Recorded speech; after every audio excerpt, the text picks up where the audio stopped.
Arī Kaita un skolēni pēc neskaitāmo stundu garā ceļojumu un meklējumiem ir uzgājuši pazudušā jaunieša pēdas. Un nu jau rit pēdējās minūtes, līdz viņi viņu pūlī saskatīs un steigsies glābt viņu no vientuļajām nebūtībā pavadītajām dienām. Bet kas tad tas? Nindzes arī pamanījušas atrast viņu un ir gatavi nogādāt viņu mājās. Skolēni pārprot un domā, ka Diego atsūtītās baisā paskata nindzes ir ļaundari, kuri sagāvuši gūstā kubietu un grasās darīt šausmu lietas. Ilgi nedomājot, viņi lavās tuvāk, lai nemanītu atbrīvotu kubieti. Nindzes vēl to nav pamanījušas, bet kas tad tas? Viens no nindzām izlēms paņemt pusdienas pārtraukumu un izvelt banānu no kabatas. Tas liek atmosties Herberta instinktiem.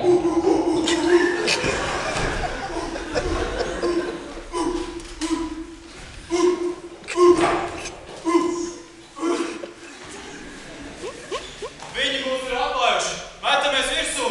Vācietis uzskrien pa skatuves kāpnēm, bet no lejas amerikānis sauc palīgā. Amerikānis tam uzlec kupenikās. Vācietis uzjūt uz skatuves.